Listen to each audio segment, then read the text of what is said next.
Clean, drinkable water. It is our most precious resource here in Central Oregon, but for dozens of property owners just outside of Prineville, a battle over tainted groundwater has been raging for years now.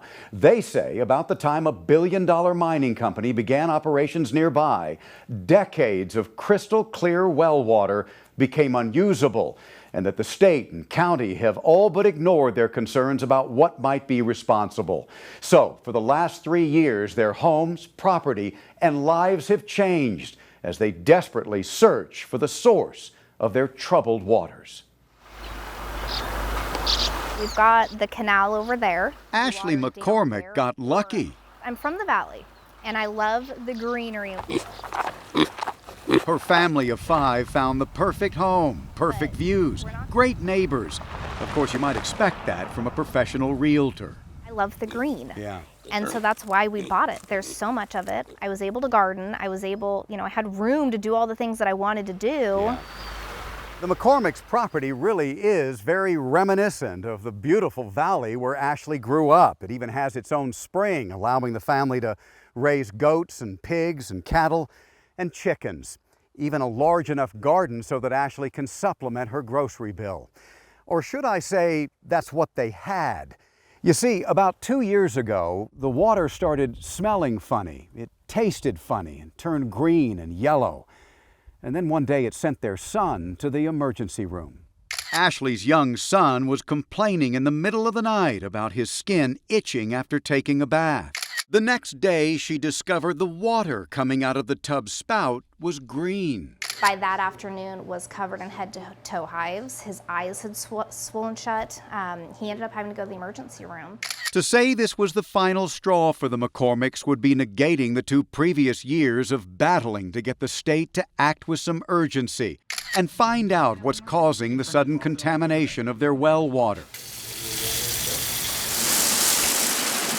Even further, to make sure it's not coming from the Knife River mining site less than a mile away. Well testing continues to show high levels of manganese, a naturally occurring element in the environment. In fact, trace amounts are in most everything we eat. We used to think it was just sand, but it was the manganese. However, the concentrations found in the McCormicks and dozens of other nearby wells is toxic for both manganese and aluminum. And this is why the folks around here are pointing fingers at the mining site. When Crook County approved the Knife River gravel pit mining operation, it did so on a piece of land where moving groundwater sits just a few feet below the surface. Getting to the sand and gravel resources here would require digging up to 20 feet below the surface, directly into that groundwater, in some cases through it, likely churning up elements that otherwise might have stayed in place. And then there's the rock washing operation, the process of cleaning contaminants from the mined gravel and sand.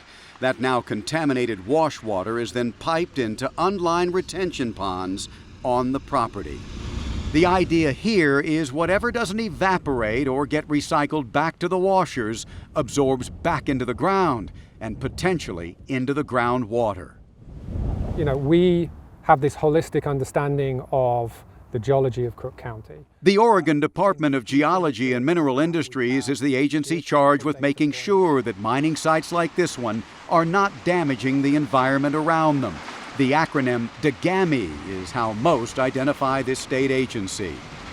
Rory Day Starrett is DGAMI's director.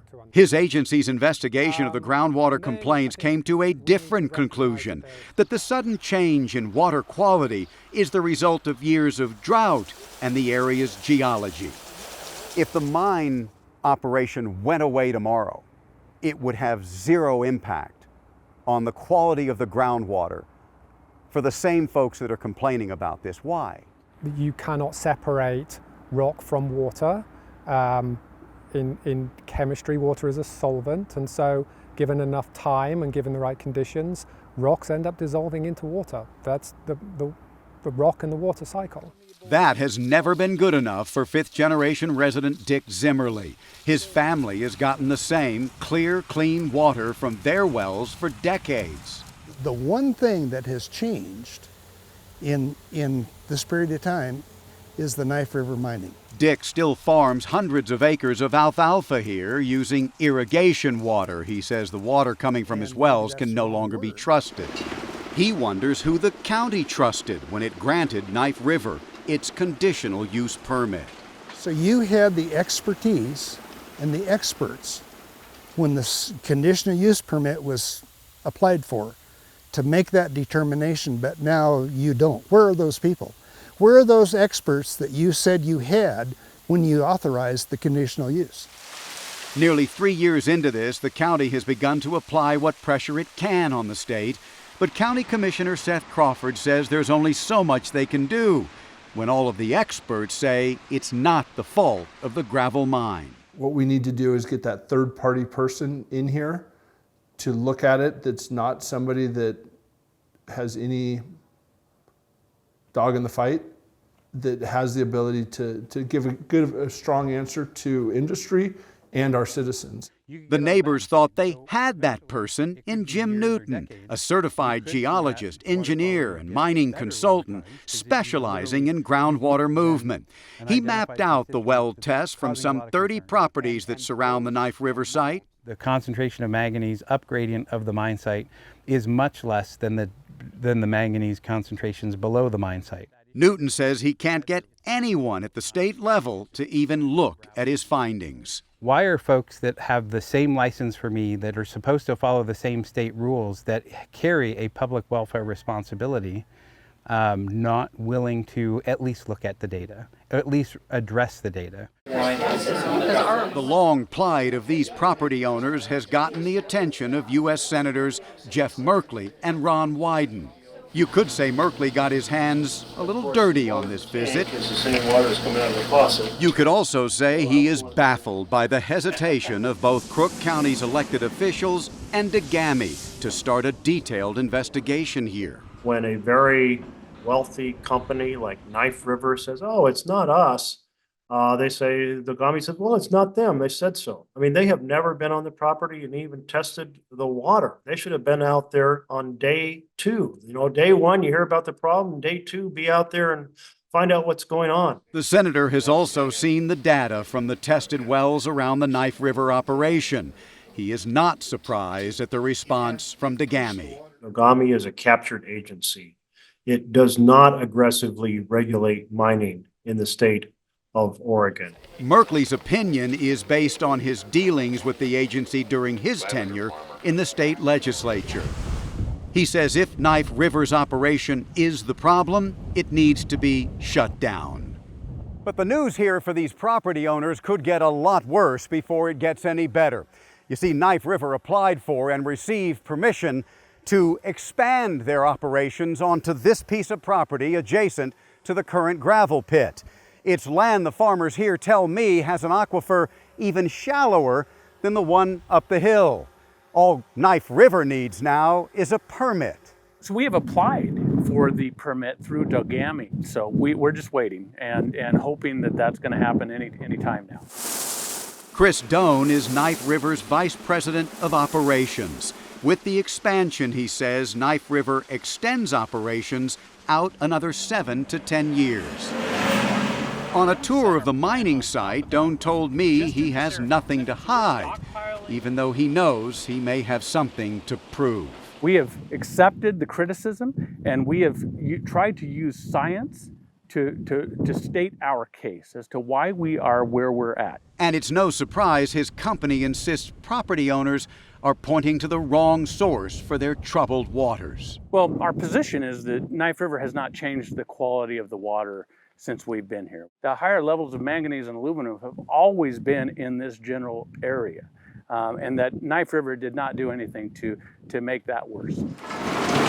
Despite the fact that the mine cuts through the groundwater, despite the dumping of wash water into those unlined holding ponds, Knife River is forced to rely on its decades of mining experience and the opinions of those paid to know, including this new report from the private Oregon firm Mount Hood Environmental. Like DeGami, it concludes no cause and effect between Knife River's operation here and the groundwater contamination. But the report is also based on existing data only, some dating back to 1965. No additional testing downgrade from the mine was done for this report. We have done this sort of mining very successfully, but never in water. We would have never done it in water. Susan Hermrich joined the Crook County Commission too late to make decisions about Knife River's initial operations, but not too late to influence the new expansion.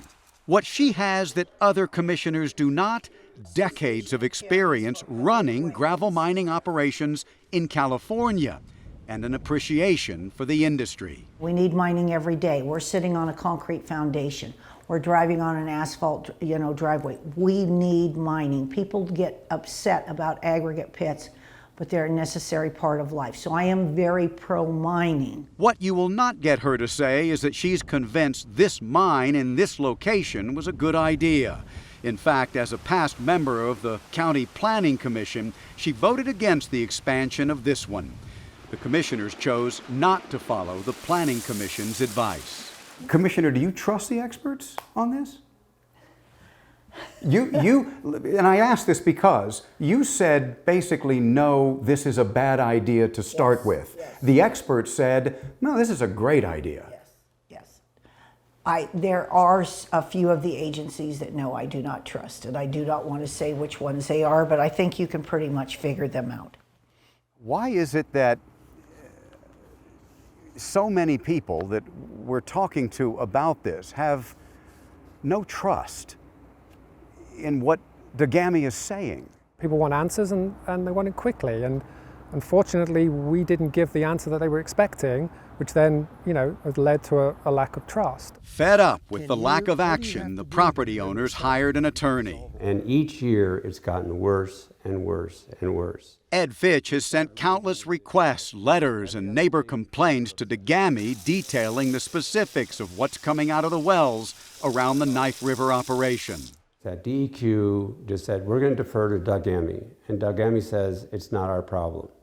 So both agencies have basically for years refused to do anything in light of this problem. And the contamination just got worse and worse and worse. The state and Knife River point once again to the, quote, experts. Why continue to push this narrative that Knife River is responsible for the contamination of the water and the wells in this area when the experts say that's not the case? The experts are wrong. There was no contamination before this mining activity occurred. Everyone's wells were fine. Everyone's well water within their homes, within their irrigation systems, no problem whatsoever. It's only happened as a result of this mining. You can't grow much. For now, Ashley McCormick and dozens of her neighbors are stuck, hauling in water every week, replacing damaged appliances, clogged plumbing, and burned out well pumps. Sell the house, get out of here. Stop messing with this. Who would want to buy it? There's no value in it. It's as good as just the land. You can't, the pipes are constantly having to be cleared out and cleaned. Appliances are going out, faucets, the sprinkler systems. It is a money pit of what is constantly having to be replaced. Ashley says this dream of a home in the Crook County countryside is now tainted by these troubled waters.